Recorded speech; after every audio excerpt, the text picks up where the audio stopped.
నమస్కారం. మనందరి జీవితం, మన కుటుంబం ఒక పెద్ద చెట్టు లాంటిది అని ఊహించుకోండి. మనం అంటే ఇప్పుడు బ్రతుకుతున్న తరం వాళ్ళం, ఆ చెట్టుకు కనిపించే కొమ్మల్లాంటి వాళ్ళం. పచ్చగా, బలంగా, మంచి ఫలాలతో కలకళలాడుతూ ఉండాలని అందరం కోరుకుంటాం. కాని ఈరోజు మనం ఆ చెట్టుకు కనిపించని, కాని అన్నింటికన్నా ముఖ్యమైన భాగం గురించి, అంటే ఆ వేళ్ల గురించి మాట్లాడుకుందాం. అవును కదా, మన ఫోకస్ అంతా కొమ్మలు, ఆకులు, పువ్వులు, పండ్లమీదే ఉంటుంది. అంటే మన ఉద్యోగం, మన సంపాదన, మన పిల్లలు వీటి గురించే ఆలోచిస్తాం. కాని అసలీ కొమ్మలన్నింటికీ ప్రాణం పోసే ఆ వేళ్ల సంగతేంటి? ఒకవేళ వాటిని మనం పట్టించుకోవడం మానేస్తే, వాటికి కావలసిన పోషణ ఇవ్వకపోతే ఏం జరగబోతుంది? ఈ ఒక్క ప్రశ్నే ఈరోజు మన చర్చకు పునాది అన్నమాట. చూడండి, వేళ్లకి బలం లేనప్పుడు ఆ ఎఫెక్ట్ ముందుగా కొమ్మల మీదే కనిపిస్తుంది. అలాగే మన జీవితంలో కొన్ని సమస్యలు పదే పదే వస్తున్నాయంటే వాటి మూలం ఎక్కడో చాలా లోతుగా ఉందని మనం అర్థం చేసుకోవాలి.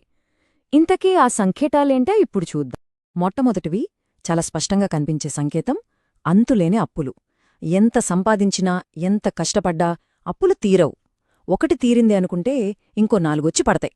ఈ అప్పుల చక్రంలోంచి బయటపడలేకపోవడమనేది ఒక పెద్ద హెచ్చరిక లాంటిది. శాస్త్రాల ప్రకారం ఇది వేళ్లలో, అంటే మన మూలాల్లో ఏదో సమస్య ఉందని చెప్పే మొదటి సంకేతం. ఇక రెండవది ఎదుగుదల ఆగిపోవటం. దీన్నే వంశవృద్ధి ఆగిపోవటం అని కూడా అంటారు. అంటే సంతానం విషయంలో ఇబ్బందులు రావడం కావచ్చు, లేదా చేస్తున్న వ్యాపారంలో ఏమాత్రం ప్రోగ్రెస్ లేకపోవడం, అంతా అక్కడికక్కడే ఆగిపోయిన ఫీలింగ్ కలగడం, ముందుకు ఒక్క అడుగు కూడా పడదు. మూడవది, బహుశా అన్నింటికన్నా ముఖ్యమైనది, ఇంట్లో సుఖశాంతులు మాయమవ్వడం. ఏ కారణం లేకుండానే ఇంట్లో గొడవలు, మనశ్శాంతి కరువవ్వడం, ఎప్పుడూ ఏదో ఒక చిరాకు. ఇల్లనేది ప్రశాంతంగా ఉండాల్సిన చోటు, కాని అది ఒక యుద్ధక్షేత్రంలా మారిపోతోంది. ఇవన్నీ పైన కొమ్మలకొచ్చిన సమస్య. సో ఇక్కడ మనం అర్థం చేసుకోవాల్సిన అసలు పాయింటేంటంటే, పైకి కనిపిస్తున్న ఈ సమస్యలన్నింటికీ వెనుక ఒక లోతైన ఆధ్యాత్మిక కారణముంది. ఆ కారణం మన కుటుంబ వృక్షం యొక్క వేళ్లతో ముడిపడి ఉంది. ఆ వేళ్ళు మరెవరో కాదు, మన పూర్వీకులే. ఆ వేళ్లనే మన శాస్త్రాలు పితృదేవతలు అంటాయి. వాళ్లు మన వంశానికి మూలపురుషులు. కేవలం చనిపోయినవాళ్లు మాత్రమే కాదు, వాళ్లు మనల్ని కాపాడే దేవతా స్వరూపులు. అయితే వారికి కూడా ఆధ్యాత్మిక ప్రపంచంలో మననుంచి కొంత సహాయం కావాలి. ఇక్కడ చాలామందికి తెలియని ఒక ఆశ్చర్యకరమైన విషయముంది. మనలాగే పితృదేవతలు కూడా ఆకలి, దప్పిక వంటివి అనుభవిస్తారని పురాణాలు చాలా స్పష్టంగా చెప్తున్నాయి. వాళ్లని మనం పట్టించుకోకపోతే వాళ్లు ఆకలితో, అసంతృప్తితో ఉంటారు. వారి ఆ అసంతృప్తే మన జీవితాల్లో సమస్యలుగా మారి మనల్ని వేధిస్తుంది. మరి వాళ్లకి ఆహారం ఎలా అందించాలి? అది మనం తినే భౌతికమైన ఆహారం కాదు. వాళ్లక్ కావాల్సింది మన భక్తి, మన శ్రద్ధ, మన స్మరణలతో నిండిన ఒక ఆధ్యాత్మిక నైవేద్యం. మన భక్తే వాళ్ల ఆకలిని తీర్చే అమృతమన్మాట.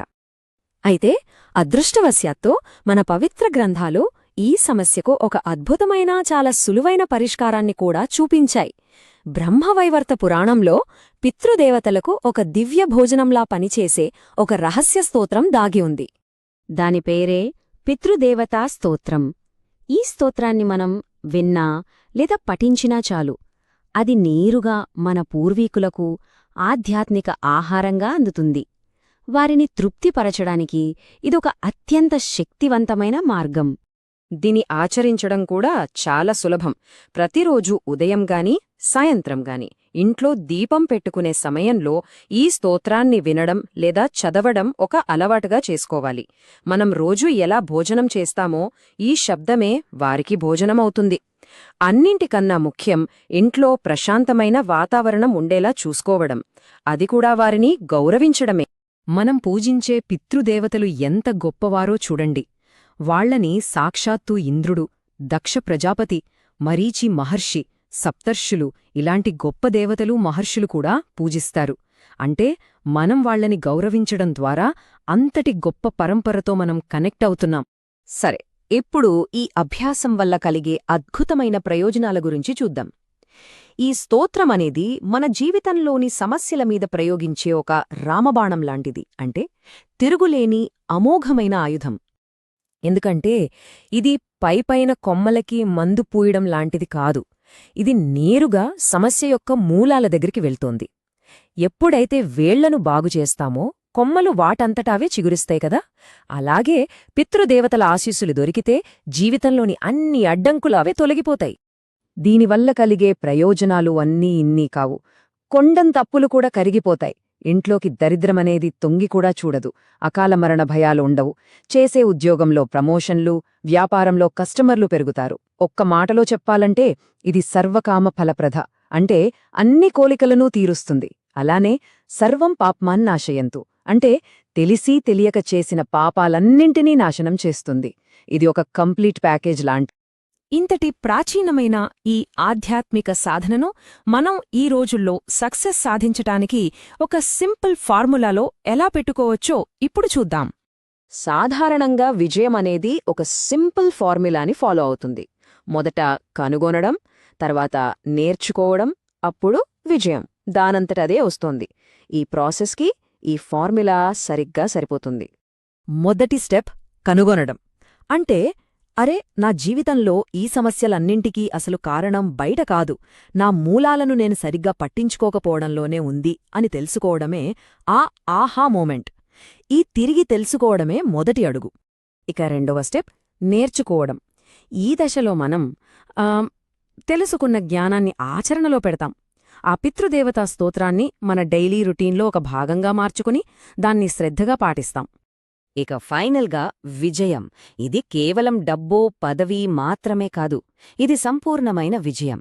ఇంట్లో సుఖశాంతులు వెల్లివిరియడం, కుటుంబం మొత్తం ఆరోగ్యంగా, ఆనందంగా, అభివృద్ధి పథంలో సాగిపోవడం. వేళ్లకు పోషణ అందినప్పుడు చెట్టు కలకడలాడినట్టే మన జీవితం కూడా వర్ధిల్లుతుంది.